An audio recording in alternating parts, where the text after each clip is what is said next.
maharashis y los gurús y el vudú y el karma, etcétera, etcétera, y el ocultismo y la ouija y las liberaciones a través de ramas, etcétera, etcétera, de embrujos, sí, que me lean las cartas, en un mundo completamente confundido, sin saber nadie qué es la verdad. Y si en el camino en que se encuentran es la verdad. Y viene hace 2000 años Dios en la persona de su Hijo y nos deja este libro. Yo siempre les he dicho a los ateos cuando tenemos debates, hay una manera de poder debatir con una persona, sea médico, sea científico, biólogo, sea matemático, sea doctorado en ciencias políticas, no importa el campo académico en el que tú seas un experto. Pero siempre en todas las cosas debe regir la lógica más elemental.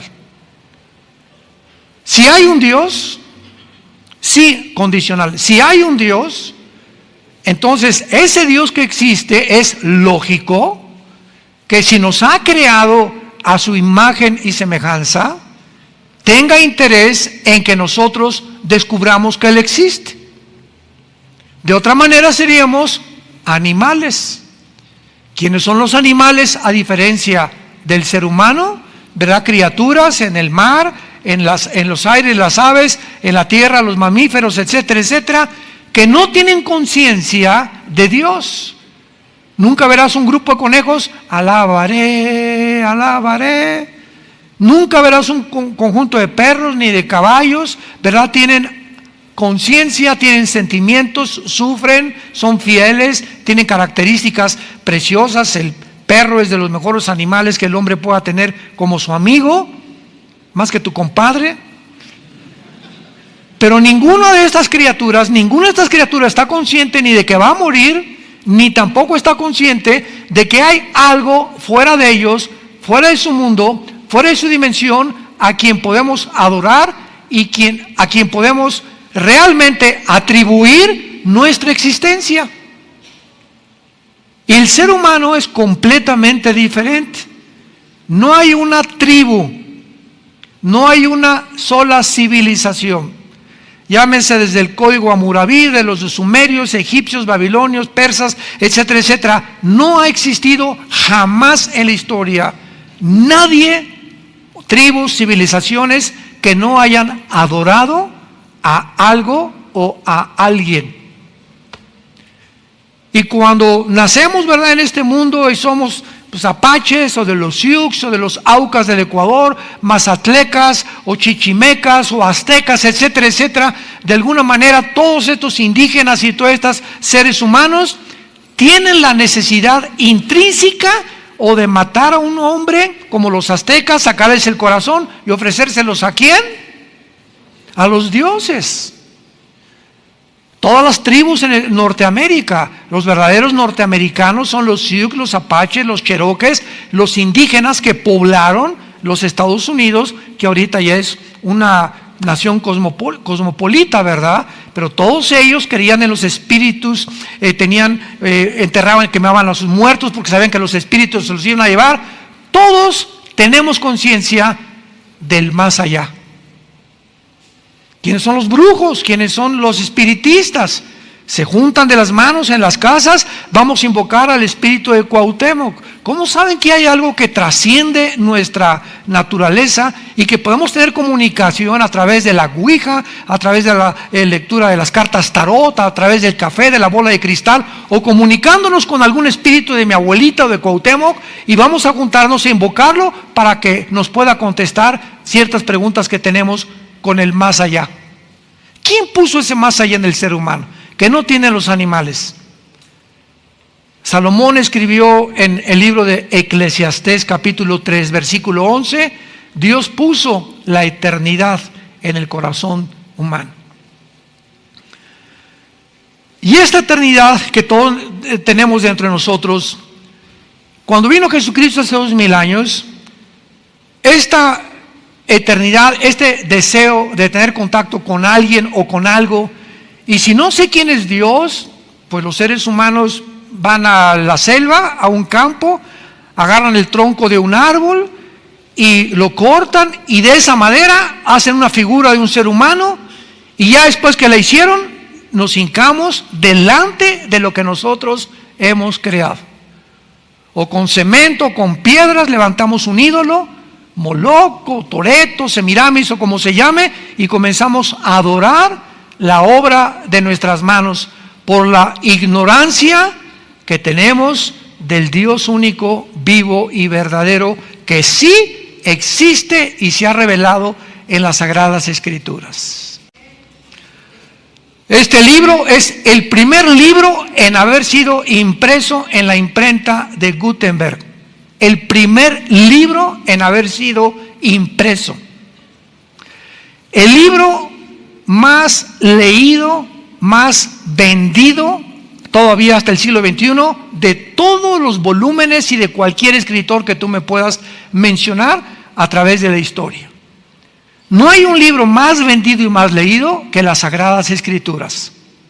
Es el libro que contiene los registros, señores científicos, ateos, escépticos y agnósticos que nos escuchan.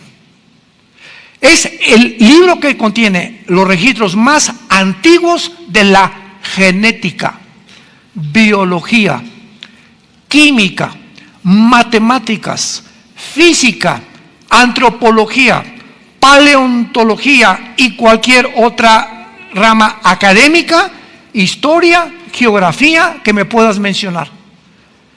Y todo a través de la historia, lo que el hombre ha descubierto a través de todas estas, la historia, la geografía, la Biblia lo decía antes. Es más moderna que el periódico de mañana en la mañana. Pero al mismo tiempo es el libro más atacado, más controversido y más despreciado y vulgarizado de todos los volúmenes o libros religiosos que me puedas mencionar. Si alguien va a atacar como Madonna, como AC, como los Rolling Stones, como Michael Jackson y como cantidad de artistas famosos, grupos satanistas, etcétera, etcétera, nunca atacan el Corán. Nunca hay artistas que agarren un pollo y lo rompan y lo escupan sobre la Biblia, como Swanson.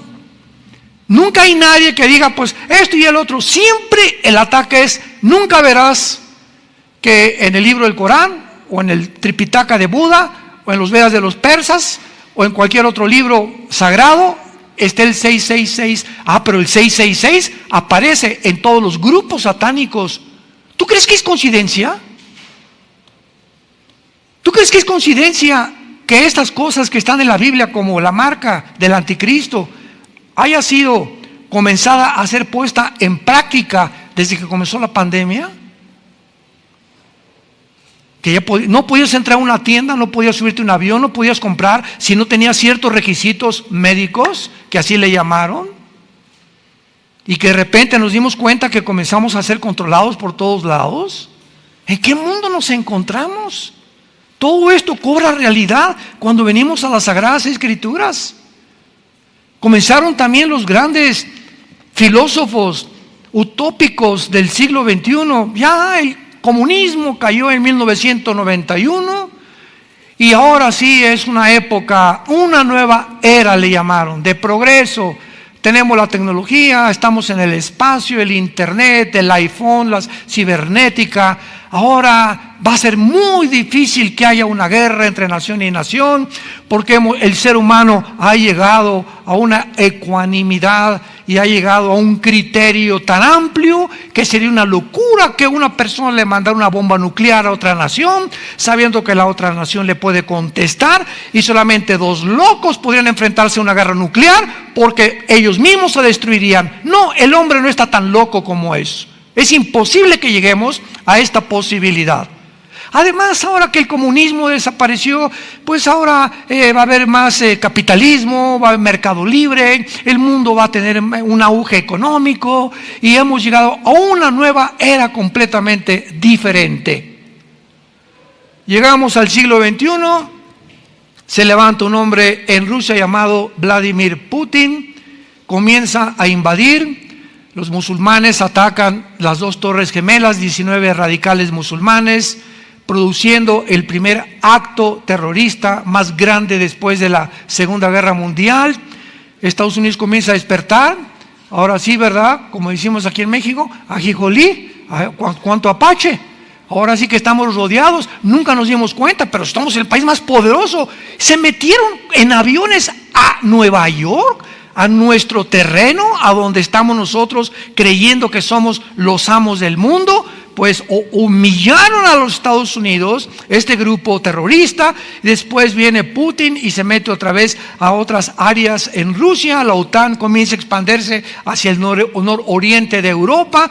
Putin hace poco invade Ucrania y el mundo comienza otra vez a realizar la verdad de que el ser humano es mentira que ha progresado, que nos encontramos con toda la tecnología, con toda la ciencia y con todo aquello que creíamos que había de desaparecer al borde de una guerra nuclear. Jesús dijo hace 2000 años: oirán de guerras y rumores de guerras. Y miren que no se turben, porque es necesario que esto acontezca. Y entonces vendrá el fin. Y esta serie que estoy compartiendo con ustedes tiene ese propósito: analizar eventos tanto científicos, cibernéticos, históricos, teológicos, bíblicos, para poder juntar todo este rompecabezas y poder realmente decir en qué nos podemos basar, tanto con lo que está pasando en el mundo, a la luz de la Biblia, para poder decir realmente somos la primera generación que podemos destruirnos en 5 minutos con el potencial nuclear que existe. Somos la primera generación donde gracias a la tecnología es evidente y claro y seguro que una sola marca, como ya lo vimos en la pandemia, marcar al ser humano ya es posible a través de la biometría, y una persona puede ya controlar el mundo. Ahorita, por ejemplo, venimos mi esposo y yo de Dallas, entramos ahí en Dallas al aeropuerto, y al pasar para abordar el avión ya no te piden el pasaporte. Una cámara, te paras frente a la cámara y aparece tu foto, pásele. Le digo: ¿cuándo me retrataron? Esa foto, le dije a mi esposo, nunca me la han tomado. Y yo le dije de broma a la señorita, ¿verdad? Por favor asegúrese que mañana me publican, en el primer periódico, que me subí al avión. Impresionante, ya nomás con tu puro rostro. Y al llegar allá a Estados Unidos, de aquí de México allá a Estados Unidos, hay un lugar que se llama Global Entry, entrada global, que se les da esta entrada global. Tú vas con tu pasaporte, desde luego tienes que ser ciudadano americano, y vas a una oficina de inmigración norteamericana y les dices: bueno, soy americano, quiero el Global Entry porque viajo muy seguido. ¿Qué significa esto? Que te hacen 3 o 4 preguntas, ven tu registro, que hace 10 años no has tenido accidentes automovilísticos, que no te has enmarihuanado, que no has tenido ningún tóxico, que no has sido borracho, que no te han detenido, etcétera, etcétera. Y te consideran un ciudadano de confianza, así se llama. Y te dan entonces una tarjeta que se llama Global Entry. Y ahora que regresemos a Estados Unidos, mi esposo y yo, al llegar, yo ya no paso por migración. Paso por un aparato donde tampoco meto mi pasaporte. Otra vez me retrata y comenzamos a hacer cola en 5 minutos. Y comenzamos a pasar y me dice el de inmigración: Armando, hello, le digo, y pásale. Marta, pásale. Ya no te revisan nada más que a través de la fotografía, ni siquiera el pasaporte, por el Global Entry. Este es el mundo que estamos viviendo. En China hay cámaras, pero como no se imaginan, en Shanghái y en todas las ciudades, que están retratando millones de caras al mismo tiempo, y tiene las pantallas el gobierno de China donde puede detectar a un delincuente que buscan a tal persona en segundos a través de los métodos computacionales, a través de la cibernética y a través de la biometría. Ese es el mundo que estamos viviendo. Es un mundo que ya puede gobernar un solo hombre, donde pueden ya las naciones entregar su soberanía nacional, y este hombre, que se va a llamar el anticristo, va a gobernar al mundo a través de los chips. ya sea un tatuaje en la mano, un chip que nos meta, que les metan, yo no voy a estar aquí, yo no sé si tú, o aquí en el entrecejo, y la gente que no tenga ese pasaporte, ese chip, ese tatuaje, no va a poder comprar ni un carro, ni entrar a una tienda, ni entrar a la comercial mexicana, ni una farmacia, ni vender. No puedes hacer nada si no te identificas con ese chip, que ya está en acción y que ya está funcionando en muchos lugares. En Mateo 24, los que tengan su Biblia, Jesús se enfrenta a unas preguntas que también ya contestamos y las repaso rápidamente, que le hicieron los discípulos. 3 preguntas de carácter escatológico. Escatos en el griego, más allá de, logos, conocimiento. La escatología es la rama de la teología, a los que les interesa apuntarlos, que trata con las cosas futuras.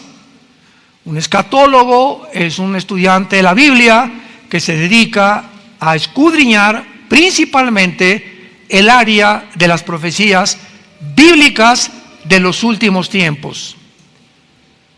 Y dentro de la escatología le hacen 3 preguntas a Cristo muy interesantes que Él contesta y otra no la contesta.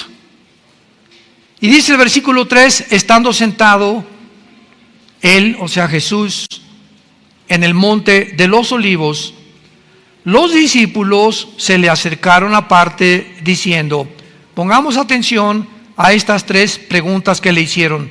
Dinos, número 1, ¿cuándo serán estas cosas? La primera pregunta está relacionada con el versículo anterior, que el templo, que era una atracción tremenda en aquellos tiempos que hizo Salomón, lo admiraban, este edificio, ¿quién puede derrumbar este edificio? Cuando vio Cristo a los discípulos que estaban asombrados más por el edificio que por su persona, les dijo, ven este edificio, les puedo decir que no va a quedar piedra sobre piedra.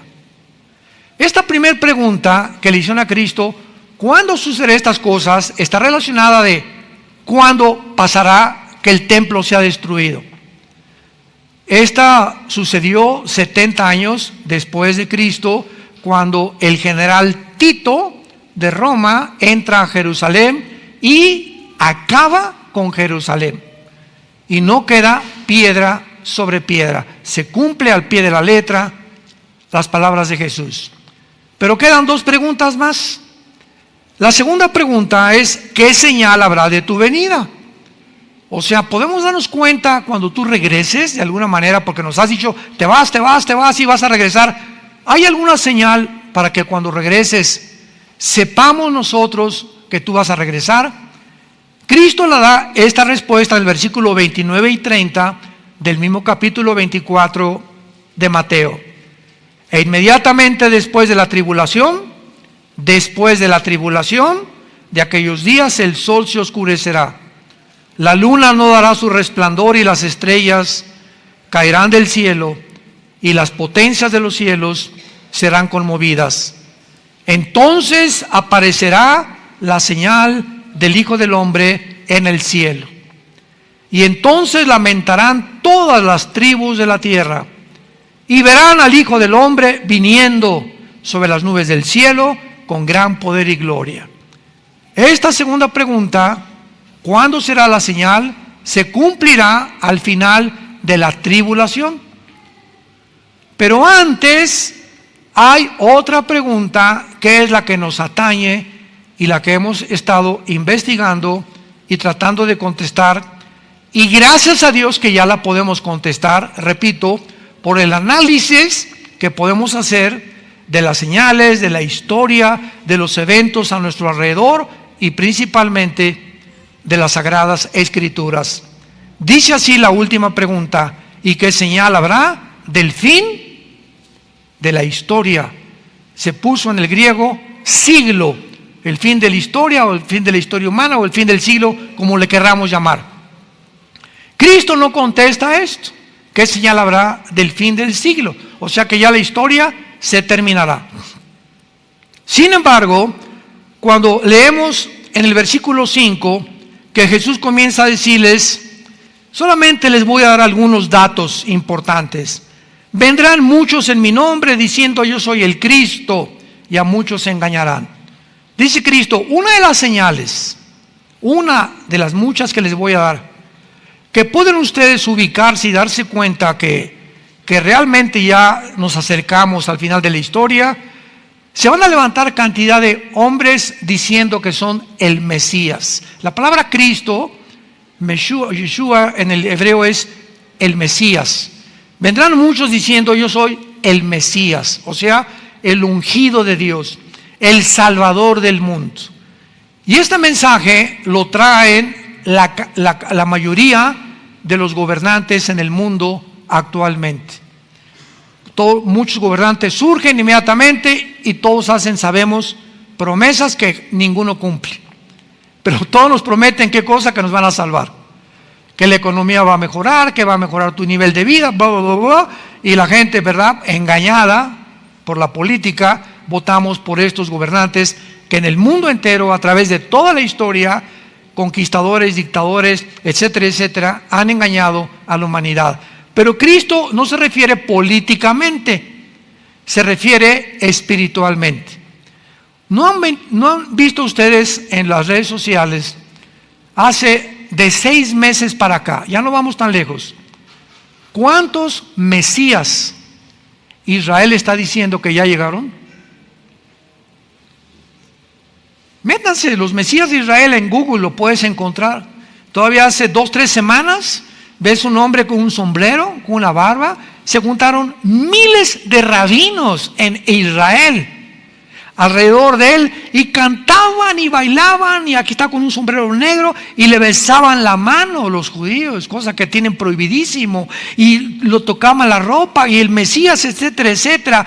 Hace 4 meses un rabino en Nueva York dijo que él era el Mesías, se murió, y tenemos casi 2 o 3 años que Israel, de una forma absurda, ridícula y risible y patética, está haciéndose el hazmerreír esta religión judaica en el mundo entero por las barbaridades de estar señalando hombres como tú y como yo, porque están ansiosos que venga su Mesías, y cuando venga no va a ser el que ellos esperan, cuando venga será el anticristo,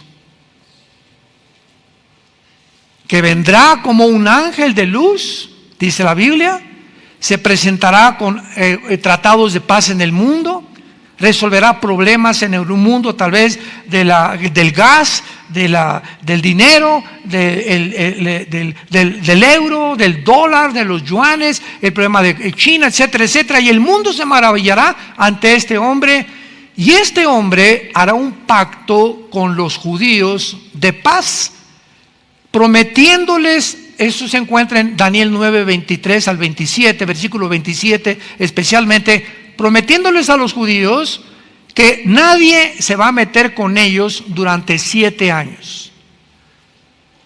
El capítulo 28 de Isaías describe como un pacto de la muerte. Hicieron un pacto con la muerte.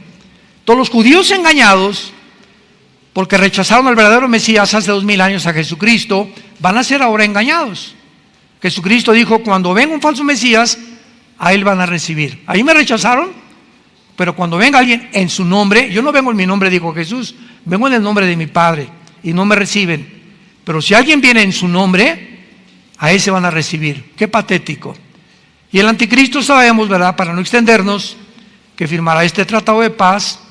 Me imagino que en ese tiempo los judíos reconstruirán su templo, el tercer templo, que tienen años tratando de levantarlo, una imposibilidad porque la mezquita de Omar se encuentra exactamente arriba donde estaba el templo judío, que fue destruido en el año 70 después de Cristo, y el anticristo violará este pacto con los judíos a los 3 años y medio. Y ahí comenzará lo que la Biblia llama la gran tribulación. Entonces Cristo les dice, van a ser engañados, va a haber guerras, rumores de guerras, etcétera, etcétera. Pero en el versículo 32, Dichosos los que trajeron Biblia. En Mateo 24:32, que es el centro, el núcleo, el bastión de toda nuestra exposición, este pasaje es el que estamos tratando de demostrar que es el más fuerte que existe para darnos una seguridad de que somos nosotros, la última generación. No sabemos el día y la hora, pero sabemos que será en nuestra generación cuando estas cosas ya han comenzado a suceder y millones de cristianos no se han dado cuenta, ni han descubierto, ni siquiera si viven cerca del Nevado de Toluca. Es increíble la ignorancia que hay. En las iglesias tampoco se predica esto ya. Ya no se predica estas cosas. Ni en qué tiempo nos encontramos, ni qué señales. Ya no hay esta información. Es impresionante las tinieblas que han comenzado a caer en el mundo, están entrando a las iglesias. Dice Jesús, versículo 32, esta es la señal más importante de Jesús. De la higuera aprendan la parábola. Cuando ya su rama está tierna y brotan las hojas, sabéis que el verano está cerca. Así también vosotros, cuando veáis todas estas cosas que está cerca a las puertas, de cierto les digo, no pasará esta generación hasta que todo esto acontezca. No pasará esta generación. Cristo menciona una higuera y ese es el inicio de nuestra búsqueda y de nuestra investigación. ¿Qué quería decir Jesús con la higuera o qué representa en la Biblia la higuera? Porque una vez que identifiquemos qué es la higuera, podemos partir de ese punto hacia lo demás. Tenemos que saber qué significa la higuera o qué representa la higuera. Bueno, rápidamente, a los que lo quieran apuntar. En la Biblia hay tres árboles relacionados con la nación de Israel. La higuera es el último del año en florecer. Y la higuera representa la resurrección nacional de Israel. ¿Cómo sabemos que este árbol representa la resurrección nacional de Israel? Veamos en Lucas capítulo 13, después de Mateo está Marcos y después Lucas. Lucas capítulo 13, versículo del 6 al 9, dijo también esta parábola. Tenía un hombre, ¿una qué? Una higuera plantada en su viña, y vino a buscar fruto en ella y no la halló. Y dijo al viñador: he aquí hace 3 años que vengo a buscar fruto en esta higuera y no lo hallo. Córtala, ¿para qué inutiliza también la tierra? Él entonces respondiendo le dijo: Señor, déjala todavía este año, hasta que yo cabe de ella y la abone. Y si diere fruto, bien, y si no, la cortará después. Pregunta: ¿a quién creen ustedes que se refería Cristo con la higuera? Pues a Israel. Tenía un hombre una higuera plantada en su viña. Israel es la higuera de Dios. Vino a buscar fruto en ella. ¿Quién vino a buscar? Jesús. Vino primero a las ovejas de Israel. Él venía primero a los israelitas descendientes de Abraham. Y no halló fruto en ella. Lo crucificaron. Y le dijo al viñador: hace 3 años que vengo a buscar fruto en la higuera. 3 años duró el ministerio de Jesús y no lo hallo. La higuera representa y siempre está relacionada con la vida de la resurrección de Israel. Y entonces, ¿qué le dijo, verdad? Que ya la higuera no va a dar fruto, está completamente podrida. Ahora comparamos esto con Mateo 21. Otro caso, porque repito, primero tenemos siempre en la Biblia que buscar el significado para no inventar, pues yo creo que piensa esto o yo creo que significa esto. No, espérame tantito, la Biblia no es de interpretación privada. La Biblia se interpreta a sí mismo. Dice la Biblia en Lucas capítulo 21, versículo 18. Mateo 21, versículo 18. Por la mañana, esto fue el día anterior que lo crucificaran. Mateo 21, versículo 18. Volviendo a la ciudad tuvo hambre y viendo una higuera cerca del camino, vino a ella y no halló nada sino hojas solamente, y le dijo: nunca jamás nazca de ti fruto. Y luego se secó la higuera. Viendo esto, los discípulos decían maravillados: ¿cómo es que se secó enseguida la higuera? ¿Qué representaba esa higuera el día antes que lo crucificaran?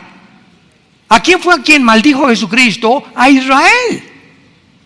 He venido a lo mismo, venido a buscar fruto, ¿verdad? Una higuera seca, representando cómo es posible que no estés dando fruto. Y maldice Cristo la higuera, y vemos que Israel muere, se seca Israel como nación después de la crucifixión, y hasta 1948, 14 de mayo de 1948, ante los ojos expectantes historiadores, antropólogos del mundo, geólogos, etcétera, etcétera, vemos ante el mundo la resurrección de una nación después de casi 2000 años de haber sido exiliada, dispersada en todas las naciones del mundo, sin ninguna posibilidad de que este grupo de judíos dispersados en todas las naciones del mundo pudiera mantener durante casi 2000 años la esperanza de regresar a Israel.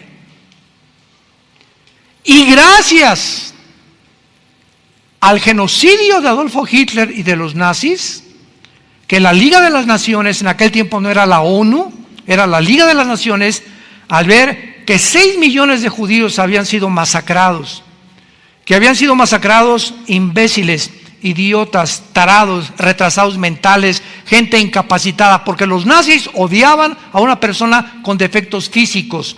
Cualquier persona con defectos, la orden era matarlos, exterminar al mundo. Era el sueño de Hitler, y que sobreviviera solo una raza, la raza aria, los blancos, güeros y de ojos azules. Ese era el sueño de Hitler, porque él creía que esa raza era la que iba a controlar el mundo algún día, los arios. El mundo se espanta y ve 6 millones, todo, mataron gitanos, mataron homosexuales. Bueno, fue una cosa espantosa lo que los nazis hicieron. Se juntan las naciones y votan para que Israel, después de casi 2000 años, les den permiso a través de la declaración de Balfour, un hombre en Inglaterra, y de Teodoro Herzl, un judío del siglo XIX que comenzó a soñar que era el tiempo de regresar a Israel. Le permite las Naciones Unidas regresar a Israel, y dice Isaías 66: ¿podrá una nación resurgir en un día? Y nunca ninguna nación jamás en la historia ha podido conformarse nacionalmente en un día más que la nación de Israel. Cuando Jesús, en nuestro pasaje de Mateo 24:32, regresamos, y una vez que ubicamos que la higuera es Israel, bueno, rápidamente les digo los otros dos árboles.